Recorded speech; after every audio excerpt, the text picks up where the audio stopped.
Yo, what up, is Chris? Balik lagi ke another ransom. Baca ransom ya, bukan ransum. Bahasa Indonesia ransum, bahasa Inggrisnya baca ransom. Ransom juga punya arti ganda, ya artinya ransom itu ditebus. Kita ini umat ketebusannya Tuhan. Dan kita lanjutin pembelajaran kita di Lukas 12 ayat 35 sampai 48. Dan kali ini ransom kali ini gue akan kasih judul waspada, bukan parno. Ya nanti kita akan belajar bedanya apaan sih. Lukas 12 ayat 35 sampai 48 kita lanjutin apa yang Tuhan Yesus bilang. Mulai 35, hendaklah pinggangmu tetap berikat dan pelitamu tetap menyala. Dan hendaklah kamu sama seperti orang-orang yang menanti-nantikan tuannya yang pulang dari perkawinan, supaya jika ia datang dan mengetuk pintu, segera dibuka pintu baginya. Ya dari ayat ini aja kita belajar bahwa waspada artinya selalu siap bekerja. Dibilang pinggangmu tetap berikat, pelitamu tetap menyala, itu kayak satu postur siap untuk melayani. Ya, waspada artinya selalu siap untuk bekerja, melayani sambil menanti sang majikan datang kembali. Ya, Tuhan kita datang kembali, dan ya throughout the Bible gitu ya dikatakan bahwa Yesus akan datang kembali. Lanjut ke ayat 37-38, berbahagialah hamba-hamba yang didapati tuannya berjaga-jaga ketika ia datang. Aku berkata kepadamu, sesungguhnya ia atau tuannya itu akan mengikat pinggangnya dan mempersilahkan mereka duduk makan, dan ia tuannya akan datang melayani mereka. Dan apabila ia datang pada tengah malam dan pada dini hari dan mendapati mereka berlaku demikian, ya hamba-hambanya berlaku demikian, yaitu berjaga-jaga, maka berbahagialah hamba-hamba ini, berbahagialah mereka. Yang menarik, dikatakan bahwa ketika tuan itu, sang majikan datang kembali dan mendapati hamba-hambanya berjaga-jaga, ya dia akan senang banget dan berbagi sukacita bersama mereka. Dikatakan di situ sampai di level tertentu dia akan mengikat pinggangnya dan mempersilahkan mereka duduk makan. Tuannya akan melayani hamba-hambanya. Interesting. Ya, dan dikatakan di sini apa yang kita bisa belajar dari dua kata, berjaga-jaga dan berbahagia. Ya adalah berbicara tentang kewaspadaan yang berbahagia. Ya, kewaspadaan nggak dipenuhi ketakutan. Kewaspadaan yang sehat ya harusnya dipenuhi dengan bahagia, ya dengan sukacita. Kenapa? Karena kewaspadaannya bersifat relational, ya bersifat hubungan di mana ada kasih, sehingga ketaatannya atau pelayanannya adalah sebuah kerinduan, kesukaan, dan bukan beban. Ya, ini penting nih untuk kita sadari, karena orang sering nggak bisa bedain kewaspadaan, waspada sama parno, sama penuhi ketakutan. Waspada tuh artinya, wah mesti dipenuhi ketakutan, padahal enggak. Ya makanya sebelumnya kita belajar tentang kekhawatiran. Ya karena kewaspadaan sebenarnya nggak ada urusannya sama kekhawatiran. Harusnya kita waspada nggak dipenuhi dengan kekhawatiran. Makanya sebelumnya dibilang jangan khawatir. Ya, jangan kamu khawatir. Tapi harus waspada. Nah, ini kewaspadaan yang berbahagia, aku menyebutnya gitu ya. Gue menyebutnya kayak gitu. Kenapa? Karena love turns duty to delight. Cinta mengubah kewajiban menjadi kerinduan. Yang tadinya harus jadi pengen. Dan biar kita tetap menjaga ini. Ya, kewaspadaan yang relational, yang dipenuhi kasih, sukacita, bukan dipenuhi ketakutan. Kita lanjut ke 39 sampai 40. Tetapi ketahuilah ini, jika tuan rumah tahu pukul berapa pencuri akan datang, ia tidak akan membiarkan rumahnya dibongkar. Hendaklah kamu juga siap sedia, karena Anak Manusia datang pada saat yang tidak kamu sangkakan. Ya. Kenyataan bahwa Tuhan Yesus bisa datang kapan aja harusnya buat kita berjaga-jaga, waspada, bukan dalam ketakutan. Ya, tapi dalam semangat sukacita, dalam keadaan berbahagia. Ya, karena tahu ini sebuah kehormatan bagi kita untuk bisa menjadi hamba-hamba Tuhan, untuk bisa melayani Tuhan, untuk bisa hidup bagi Tuhan. Ya. Di 1 Tesalonika 5 ayat 2-6 Rasul Paulus juga mengatakan hal yang sama. Idenya sama, ya pakai istilah yang sama. 1 Tesalonika 5 ayat 2-6, karena kamu sendiri tahu benar-benar bahwa hari Tuhan datang seperti pencuri pada malam. Artinya tiba-tiba. Ya sesuatu yang gak tahu kapan. Mendadak gitu ya. Apabila mereka mengatakan semuanya damai dan aman, maka tiba-tiba mereka ditimpa oleh kebinasaan. Seperti seorang perempuan yang hamil ditimpa oleh sakit bersalin. Gak tahu kapan lahirannya. Pokoknya tiba-tiba sakit. Terus udah mesti lahiran. Ya mereka pasti tidak akan luput, dikatakan demikian. Ya, tetapi kamu ya, yang nggak menanti-nantikan Tuhan, yang sibuk sendiri, yang asik sendiri, pasti akan kaget ketika Tuhan datang. Karena nggak waspada, karena nggak menantikan. Ya, tetapi kamu, saudara-saudara, Rasul Paulus bilang gitu kepada jemaat di Tesalonika, ini buat Anda dan saya juga, buat kita semua. Ya, tetapi kamu, saudara-saudara, kamu tidak hidup di dalam kegelapan, sehingga hari itu tiba-tiba mendatangi kamu seperti pencuri. Karena kamu semua adalah anak-anak terang dan anak-anak siang. Ya, lu dan gue, kita anak-anak terang dan anak-anak siang. Kita bukanlah orang-orang malam atau orang-orang kegelapan. Ya, artinya kita berjaga-jaga, kita waspada. Ya, kita nggak asik sendiri dalam kegelapan seperti orang-orang yang lain, sibuk sendiri dengan dunia ini, bukan. Ya, sebab itu baiklah jangan kita tidur seperti orang-orang lain yang terlena, yang asik sendiri. Tetapi apa? Berjaga-jaga dan sadar. Berjaga-jaga dan sadar. Kenapa? Karena Tuhan Yesus datang di saat yang bisa kapan aja datang. Yes, jadi kita harus berwaspada, harus berjaga-jaga. Ya, dikatakan aku pengen promosi juga nih, Alkitab bagus banget ya, Alkitab Penuntun Hidup Berkelimpahan, tapi yang seri Life Application Study Bible ini, sebelum Papa menjelang Papa meninggal, dia kasih referensi untuk cari ini. Ya, dikatakan di sini di catatan kakinya, ya, dikatakan bahwa orang yang telah siap menghadapi kedatangan kembali Tuhan tentu yang pertama tidak munafik melainkan tulus. Ini sebuah review dari Lukas 12 ayat 1. Ada beberapa yang kita udah belajar kan dari Lukas 12 ini. Ya.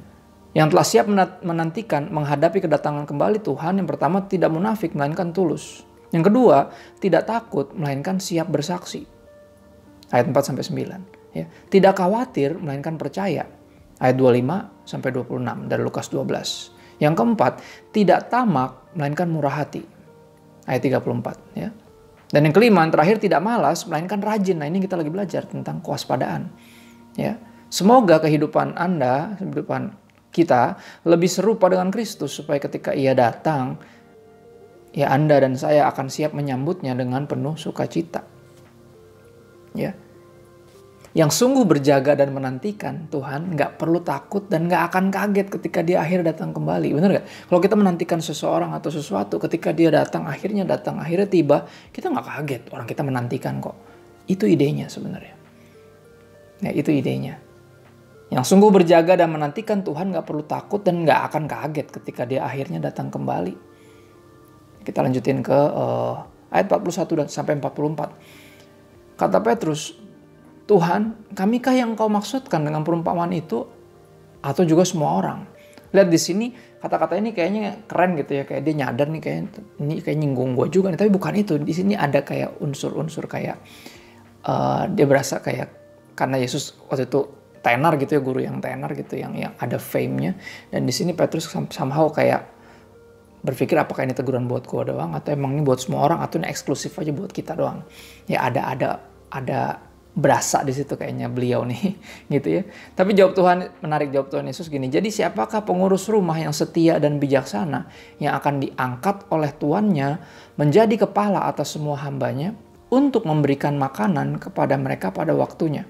Ya, jadi Tuhan Yesus nggak jelasin, nggak jawab apakah ini tentang dia atau tentang semua orang atau eksklusif cuma beberapa orang. Nggak.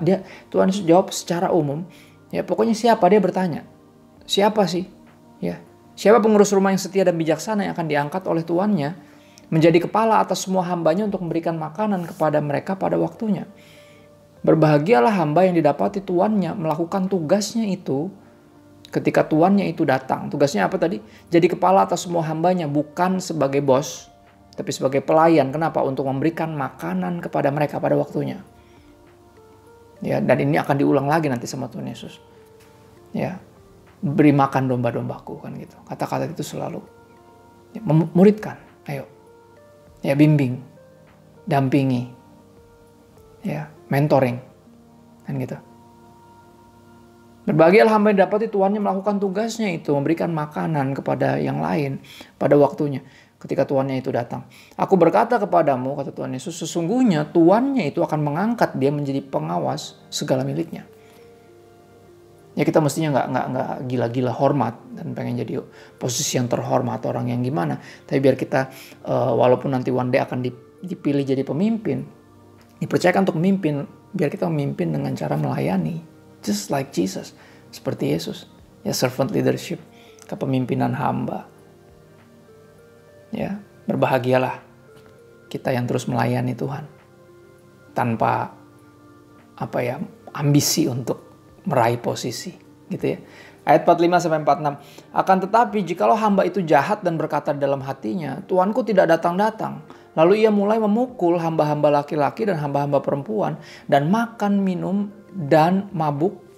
Maka Tuan hamba itu akan datang pada hari yang tidak disangkakannya dan pada saat yang tidak diketahuinya dan akan membunuh dia. Wow.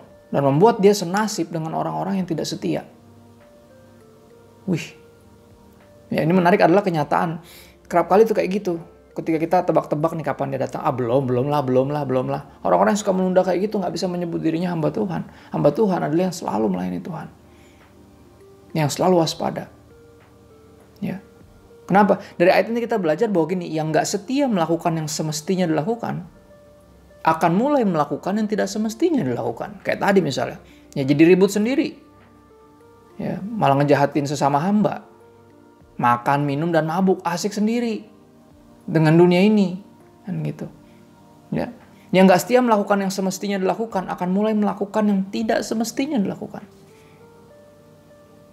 Ya, dan jangan sampai kita dapati kayak hamba yang seperti ini, yang menunda-nunda untuk melakukan yang mestinya dilakukan sehingga mulai melakukan yang tidak semestinya. Ya mungkin ini di luar konteks, tapi hampir semua kasus perselingkuhan dimulai dengan tanggung jawab yang tidak dilakukan.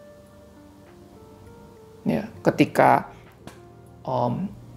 Kain mestinya menjaga adiknya gitu ya, dia nggak memutuskan untuk menjaga adiknya, akhirnya dia malah membunuh adiknya. Dia nggak melakukan yang mestinya dilakukan, akhirnya dia melakukan yang tidak semestinya dilakukan. Daud pun sama ketika jatuh dalam dosa, kalau diingat.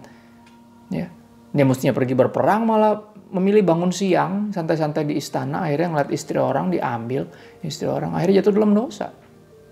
Ya. Yang gak setia melakukan yang semestinya dilakukan akan mulai melakukan yang tidak semestinya dilakukan. Dan jangan sampai kita jadi hamba-hamba yang seperti ini. Ayat 47-48 bagian-bagian terakhir. Adapun hamba yang tahu akan kehendak tuannya tetapi yang tidak mengadakan persiapan atau tidak melakukan apa yang dikehendaki tuannya, ia akan menerima banyak pukulan. Tetapi barang siapa tidak tahu akan kehendak tuannya dan melakukan apa yang harus mendatangkan pukulan, ia akan menerima sedikit pukulan. Kenapa? Karena dia nggak tahu. Ya. Dan yang berikutnya adalah apa? Setiap orang yang kepadanya banyak diberi, ya, daripadanya akan banyak dituntut. Dan kepada siapa yang banyak dipercayakan, daripadanya akan lebih banyak lagi dituntut. Ya, ini straightforward, ini jelas banget artinya ya. Sederhana, artinya apa? Mending jangan berteologi deh. Kalau cuman baru mau tahu, aku selalu bilang gitu sama orang, gimana? Baru mau tahu nih, masih cuman baru mau tahu atau udah mau taat nih? Kalau mau taat, ayo kita pemuritan yuk. Kita baca kitab sungguh-sungguh, Bible study yuk, gitu, join yuk. Ayo gitu. Tapi kalau cuma baru pengen tahu, jangan deh. Ya karena kalau tahu dan gak melakukan, hukuman lebih berat daripada yang gak tahu dan dia gak melakukan karena dia gak tahu. Tapi akan tetap menerima pukulan juga. Kenapa? Karena melakukan yang salah pasti. Ya ketidaktahuan nggak bisa jadi alasan bahwa tapi aku nggak tahu, nggak bisa. Ya kalau itu kejahatan, itu kejahatan. Ya, tapi bedanya apa? Yang satu akan menerima lebih banyak pukulan, yang satunya sedikit pukulan karena dia nggak tahu. Ya mending jangan berteologi deh kalau cuma baru mau tahu tapi belum mau taat. Ini sebuah teguran keras bagi kita yang cuma pengen cuman sekedar pengen tahu gitu. Teman-teman, cukup tahu itu nggak cukup tahu itu nggak cukup. Kita harus taat. Buat apa tahu kalau nggak taat? Ya. Dan apa yang kita belajar di ransom kali ini tentang waspada bukan parno. Gue rangkum jadi satu kalimat kayak gini ya. Bukanlah kewaspadaan melainkan paranoia. Jika membuat kita jadi lumpuh dalam ketakutan, bukannya jadi semakin giat melakukan kehendak Tuhan. Yang gue ulang nih. Bukanlah kewaspadaan melainkan paranoia. Jika membuat kita jadi lumpuh dalam ketakutan. Ya, kewaspadaan apa? Membuat kita semakin giat melakukan kehendak Tuhan. Bukan lumpuh dalam ketakutan, bukan. Ya, jadi nggak heran kalau kita belajar Tuhan tuh membuka sesuatu tuh langkah demi langkah. Kita berjalan dalam iman. Ya, firman, pelita bagi kaki kita, terang bagi jalan kita. Pelita itu ditaruh di depan kaki, depan sepatu untuk menerangi satu langkah lagi ke depan. Tuhan gak kasih tahu semuanya, karena dikasih tahu semuanya bisa jadi kita dipenuhi ketakutan dan jadi lumpuh. Bukan waspada, malah jadi parno. Tapi bukan itu yang Tuhan mau. Ya, dia pengen kita jangan khawatir. Berikutnya dia bilang kita harus waspada. Kewaspadaan yang tanpa kekhawatiran. Kewaspadaan yang dipenuhi dengan sukacita, berbahagia. Ya. Dan ini yang kita belajar di Ransom kali ini. Semoga memberkati dan helpful dan sederhana. Biar semuanya bisa belajar sama-sama. This is for me and for you. This is for us. He loves us so much. Tuhan terlalu sayang sama kita untuk biarin kita hidup dalam paranoia, dalam ketakutan. Sehingga jadi lumpuh. Ya, jadi malas-malesan. Wah, udah takut salah. Ya enggak. Tuhan pengen kita hidup dalam kewaspadaan yang benar. Hingga kita rajin melakukan kehendak Tuhan. Terus melayani Tuhan. Ya, dan menantikan kedatangannya. God bless you.